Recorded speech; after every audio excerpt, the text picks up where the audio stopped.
물론 어법 공부를 충실히 해야 돼. 문법 공부가 탄탄히 되어야 하고 그 문법이 탄탄하게 된 상태에서 자기 수준에 맞는 독해의 상태로 넘어가는 것인데 이 독해를 너희들이 가장 중요시하게 여겨야 되는 거야.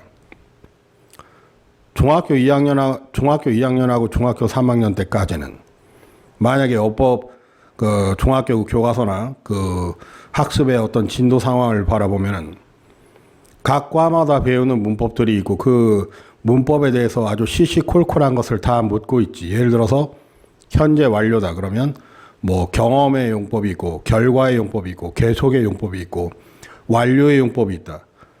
그런데 그것을 구분하지는 않아. 실제로 미국 사람들이 굳이 미쳤다고 그런 걸 구분하면서 해석을 하겠니? 우리는 그냥 우리가 문법을 이해하고 있다는 얘기는 결국에는 그것을 해석을 그 상황에 맞게끔 정확하게 파악하고 이해하기 위해서 그 맥락을 이해하기 위해서 우리가 하나의 그 현상을 구조화해서 문법으로 만든 것 뿐이야. 그러니까 다시 한번 중요하게 여기는 것은 문법은 그것 자체로서의 목적이 아니다라는 거야. 우리가 문법과 어법을 물론 중요하게 확실하게 이해하고 있어야지만 이 문장이 정확하게 들어오기 때문에 그 문법을 배우는 거지. 그러니까 문법 자체가 목적이 아니라 문법은 철저하게 수단이다. 어디를 가기 위한 수단이냐? 바로 수많은 지문들. 근데 이 지문들을 잘 생각을 해봐. 초급이 있고 중급이 있고 고급의 상태의 문장들이 있고 더 나아가 고등학교 3학년 같은 경우는 수능 특강과 수능 완성이 기다리고 있지. 너희들이 아는 것처럼 수능 특강하고 수능 완성은 심지어 그 외국인 교수들도 원어민인 외국인 교수들도 도대체 이런 영어를 왜 하느냐라고 질투할 정도로 지극히 학문적인 영어를 우리에게 제시하고 있어. 그럼에도 불구하고 우리의 목표는 단 하나야. 그것이 수능 영어든 아니든 그것이 토익이 됐든 탭스가 됐든 GTELF가 됐든 우리들의 목적은 단 하나야. 정확한 독해, 즉 영어로 쓴 그 저자의 정확한 의도를 파악해내는 것이지. 그것이 바로 우리가 독해를 통해서 얻을 수 있는 최고의 방법이거든. 문법은 다시 말하지만은 그 정확한 독해와 해석을 유지하기 위해서 가장 필요한 하나의 도구라고 생각을 하면 될 것 같아요. 그래서 우리는 어법을 공부하면서도 문장 내에 있는 어법을 공부하고 파악하는 것이 가장 중요하다는 거야. 그러니까 고등학교 영어에서는 고등학교 영어의 문법이라고 하는 것은 바로 문장 내에서의 매끄럽고 이해가 될 수 있는 영역 내에서의 그 문법만이 중요한 거야. 그건 앞으로도 너희들이 성인이 되어서도 마찬가지일 것이고. 자, 그럼 이제 문법과 독해는 그렇게 진행이 되는데 그 독해의 수준을 또 결정하는 중요한 게 뭐냐면 바로 어휘력이야. 다시 말하면 아주 초급 정도의 수준의 어휘력을 갖고 있는 아이가 고등학교 2학년, 3학년 수준에 해당되는 모의고사나 이런 것을 전혀 손을 댈 수가 없어. 왜냐하면 어휘력이 그러니까 모르는 단어가 뭐 거의 절반 이상이 되고 그러면 좀 외계어에 불과한 거야. 그러니까 우리들의 어떤 그 영어 실력, 다시 말하면 정확한 독해 실력이 드러나기 위해서는 어휘력이 그 수준에 맞게 따라 움직여줘야 된다는 것을 절대로 까먹으면 안 돼. 내 단어의 수준이 2,000개, 내 단어의 수준이 4,000개, 내 단어의 수준이 6,000개, 7,000개, 내 단어의 수준이 10,000개 이상이 됐다. 10,000개 이상의 어떤 어휘력을 구사할 수 있으면 상당히 고급의 어떤 단계에 들어설 수 있는 거라고 볼 수가 있지. 난 그것을 확신히 하고 있어. 따라서 너희들이 어휘력 공부는 지금 선생님도 20여 년간 학생들의 영어를 가르쳤으니까 얼마나 많은 영어를 했겠니? 그럼에도 불구하고 아직도 내게 모르는 영어 단어는 여전히 존재하고 있어. 난 외국인이잖아. 그 그러니까 영어를 사용하고 있는 원어민에 비하면 난 여전히 이방인이고 외국인에 불과해.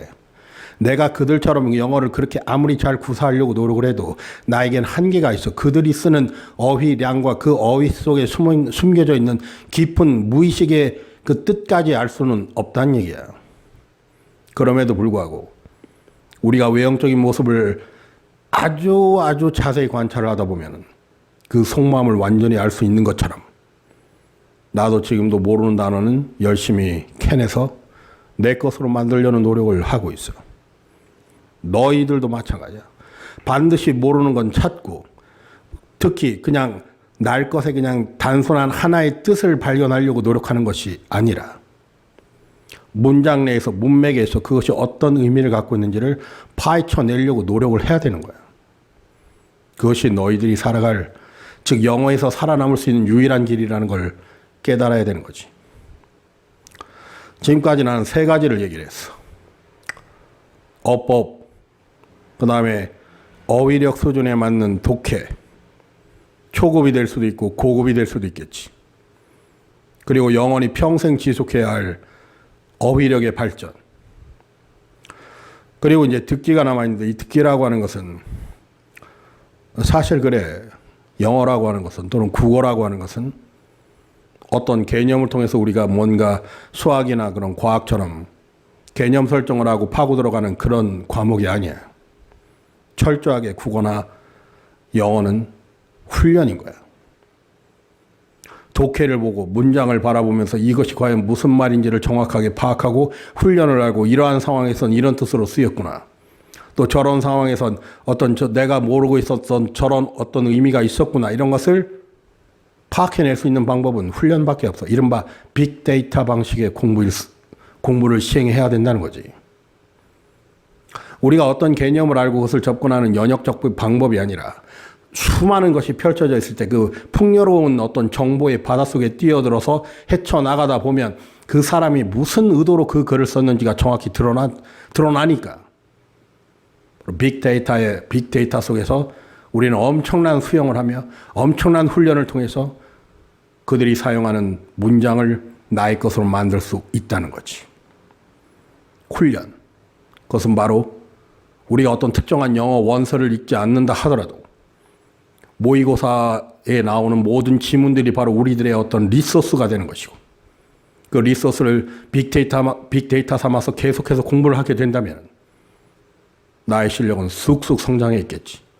모든 빅데이터를 아우를 수 있는 그런 실력 있는 학생이 될 수 있다는 것을 난 자신할 수 있어. 너희들 자신을 믿고 그리고 영어는 끝이 없어. 끝까지 파고들고 끝까지 모르는 것이 나올 거야. 그렇지만 두려울 것은 없어. 왜냐하면 모르는 것은 그때 가서 찾아서 알아내면 되니까. 왜냐하면 모르는 건 아주 적어지게 될 것이고 내가 알고 있는 건 훨씬 더 많은 부분이 되기 때문에 나는 그것을 확실히 알고 있다라고 말해도 과언이 아닌 거지. 모든 영역이 다 그래. 내가 알고 있는 부분이 70%, 80% 이상이 되면 모든 것을 알고 있는 것과 마찬가지야. 나머지 것들은 이제 문맥을 통해서 얼마든지 우리가 확실성을 가지고 해석을 해낼 수 있으니까.